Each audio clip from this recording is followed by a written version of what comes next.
హైదరాబాద్లో Kerala story cinema తరహా ఘటన వెలుగు చూసింది. తనను నవాజ్ అనే ఒక ముస్లిం వ్యక్తి ప్రేమ పెళ్లి చేసుకుని తన సోదరులతో సామూహికంగా అత్యాచారం చేయించాడు అంటూ ఒక హిందూ యువతి ఫిర్యాదు చేసింది. గత ఏడాది జూలైలో ప్రేమ వివాహం చేసుకున్నాడు షేక్ నవాజ్ అనే వ్యక్తి. తాగునీటిలో మత్తుమందు కలిపి తనపై అత్యాచారం చేయించాడని చెప్పి ఆ యువతి వాపోతోంది. వివాహం తర్వాత బలవంతంగా ముస్లిం మతంలోకి మార్చాడని కూడా ఫిర్యాదు చేసింది.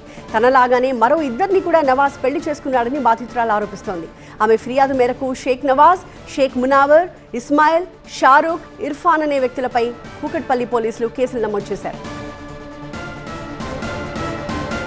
జూలై 28కి పెళ్లి చేసుకున్నారు సార్ కూకట్పల్లి రిజిస్టర్ ఆఫీస్లో. తర్వాత నన్ను ముస్లింలోకి మార్పించుకున్నాడు సార్.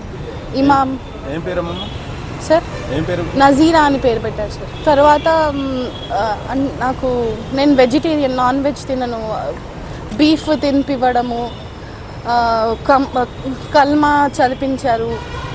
ఇమాం అని వాళ్ళ మామ వచ్చి నువ్వు ఆల్రెడీ ముస్లిం, ఇంకా మా దగ్గర తీసుకున్న డబ్బులు కూడా మేము డౌరీ లాగా అనుకుంటాం, రిటర్న్ ఇవ్వమని చెప్పి అని అన్నారు. ఎన్ని డబ్బులు తీసుకున్నారు మీ దగ్గర నుంచి?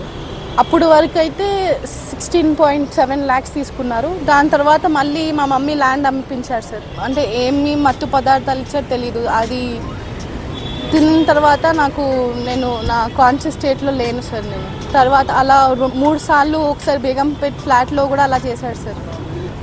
నన్ను అంటే రేప్ చేశారు సార్ వాళ్ళు. ఎవరెవరు? వాళ్ళ తమ్ముళ్ళు మునావర్, షారుఖ్, ఇస్మాయిల్, వాళ్ళ ఫ్రెండ్ లీలాఫ్ అని చెప్పి అతను, నవాజ్.